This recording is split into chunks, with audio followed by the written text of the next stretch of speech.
कहानी शुरू होती है राजतिलक नाम के गांव से, जहां एक नए स्टेशन मास्टर का तबादला हुआ होता है, जिसका नाम मोहन था।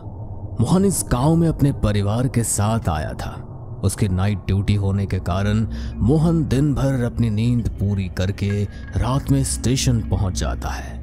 उसने देखा कि स्टेशन पर एक भी इंसान नहीं था और स्टेशन पूरा खाली था। मोहन को यह बात काफी अजीब लगती है। ये क्या, अभी तो इतनी भी रात नहीं हुई कि कोई बाहर ही ना निकले। बड़ा अजीब गांव है ये। मोहन अपने ऑफिस में जाकर बैठ जाता है और अपने सह कर्मचारी राम को कॉल करता है। भाई, इधर तो कोई है ही नहीं, आखिर इतना सन्नाटा क्यों है यहाँ? भाई, रात का समय है और गांव वाले शाम के बाद वैसे भी नहीं निकलते। और तू टेंशन मत कर, अभी 1 बजे तक कोई ट्रेन नहीं है, तू आराम कर। राम की बातें मोहन को हौसला देती है और वो शांति से अपनी चेयर पर आराम करने लगता है।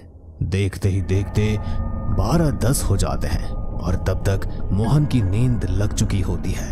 अचानक से मोहन की नींद एक ट्रेन की आवाज से खुलती है। अरे ये क्या, राम ने तो कहा था अभी कोई ट्रेन नहीं है। मोहन की नजर एक औरत पर पड़ती है। वो औरत बहुत पतली और कमजोर दिख रही थी।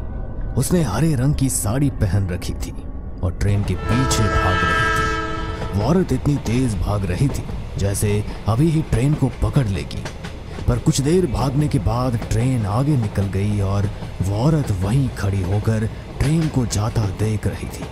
मोहन उस औरत को आवाज लगाते हुए कहता है, सुनिए, अभी 1 बजे एक और ट्रेन आएगी, आप उसमें चले जाइएगा, अभी इंतजार करिए। वो औरत गुस्से में वहीं खड़ी हो जाती है। मोहन वापस अपने चेयर पर आकर बैठ जाता है और उसकी आंख दोबारा लग जाती है। जब 1 बजे उसकी आंख खुलती है, वो देखता है सामने खिड़की पर वही औरत गुस्से में खड़ी होकर मोहन की तरफ एकटक घूरे जा रही थी। मोहन ये नजारा देखकर भौचक्का रह जाता है और उस औरत को वहां से जाने के लिए कहता है, अरे मैडम, आप जाकर साइड में वेट करिए ना, इधर क्या कर रही है? मोहन के ये बोलते ही वो औरत उधर से चली जाती है। इस घटना के बाद रोज वो औरत 12:10 वाली ट्रेन के पीछे भागती और ट्रेन छूट जाने के बाद मोहन के ऑफिस की खिड़की पर आ खड़ी होती। मोहन को कुछ समझ नहीं आता कि औरत रोज उस ट्रेन का पीछा क्यों करती है। एक दिन मोहन सुबह ही ऑफिस पहुंच जाता है और अपने सारे सहकर्मचारियों से बातें करने लगता है। बातों बातों में ही मोहन सबको 12:10 वाली ट्रेन और उसके पीछे भागती उस औरत के बारे में भी बता देता है। अरे राम, तुम्हें शायद कोई गलतफहमी होगी, रात के 1 बजे से पहले भी 12:10 की ट्रेन आती है। 12:10? पागल हो गए हो क्या? ये ट्रेन तो 1956 में ही बंद कर दी गई थी। अरे तुम्हें नहीं पता क्या? बात तो ऐसी है कि बहुत समय पहले स्टेशन पर एक औरत साफ सफाई का काम किया करती थी। उस औरत का उसके बेटे के अलावा और कोई नहीं था। बड़ी मेहनत से उसने कुछ पैसे जुटाकर अपने बेटे को शहर पढ़ाई करने भेज दिया। 2 साल बाद उसके बेटे ने अपनी माँ को चिट्ठी भेजी कि मैं आ रहा हूँ। उसकी माँ कई मिठाइयाँ और गिफ्ट्स लेकर जब स्टेशन पहुंची, उसे उसका बेटा नहीं मिला। वो ट्रेन 12:10 की थी।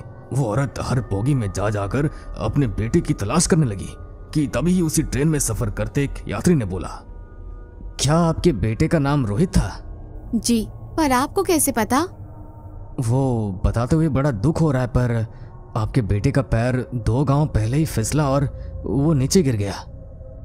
अपने बेटे की मौत की खबर वो औरत सह ना सकी और पागल हो गई। फिर वो रोज वो 12:10 की ट्रेन पर मिठाइयाँ और गिफ्ट्स लेकर खड़ी अपने बेटे के आने का इंतजार किया करती थी।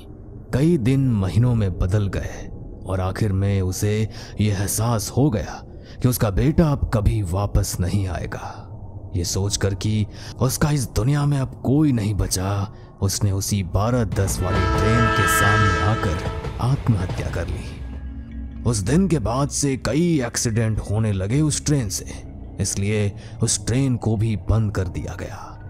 मोहन ये सब सुनकर समझ गया था कि वो औरत कोई मामूली औरत नहीं, बल्कि एक चुड़ैल है।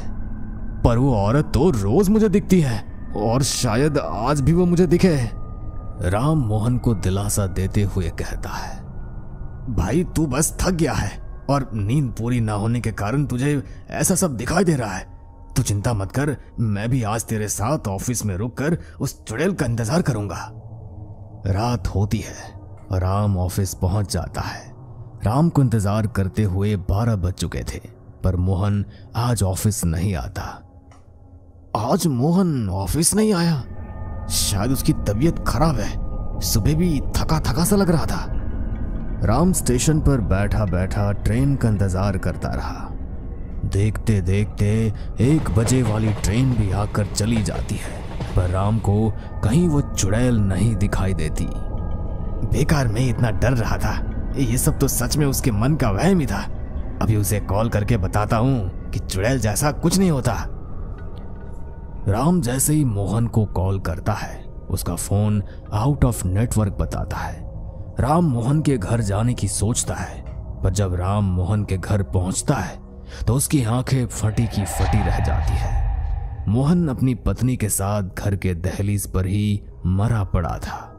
उसका शरीर जम चुका था और आंखें फटी हुई थी, जैसे दोनों ने कुछ खतरनाक देख लिया हो। तभी राम के पीछे से आवाज आती है,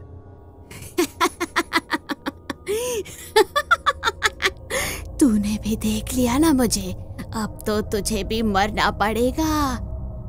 राम डर के मारे हनुमान चालीसा पढ़ने लगता है। जय हनुमान ज्ञान गुण सागर, जय हनुमान ज्ञान गुण सागर। चुड़ैल राम के करीब धीरे धीरे बढ़ रही थी कि तभी राम को याद आता है कि उसके पास हनुमान जी का एक लॉकेट है। चुड़ैल राम के पास अपने नुकीले पंजे लेकर आती है और उसे गले से ऊपर उठा लेती है। अब तू भी मरेगा। राम जल्दी से अपने गले से लॉकेट निकालकर चुड़ैल के हाथ पर बांध देता है। चुड़ैल का हाथ लॉकेट की वजह से जलने लगता है और वो जोरों से चिल्लाने लगती है, छोड़ मुझे, तू कभी मुझे यहाँ से नहीं भगा सकता। चुड़ैल राम को पटक देती है, पर अपनी जान तो बचा सकता हूं ना। राम जल्दी से लॉकेट को चुड़ैल के हाथ से निकालकर उसके गले में पहना देता है और चुड़ैल कुछ नहीं कर पाती। राम अपनी जान बचाकर दूर भाग जाता है और अगले ही दिन बिना किसी को बताए अपना ट्रांसफर दूसरी जगह करवा लेता है। पर वो चुड़ैल अब सबको परेशान करने लगी थी और देखते ही देखते वो स्टेशन हमेशा के लिए बंद हो जाता है। और फिर तभी वो भूतिया ट्रेन 12:10 में रोज आती और वो चुड़ैल अपने बेटे को ढूंढने के लिए उसके पीछे भागा करती।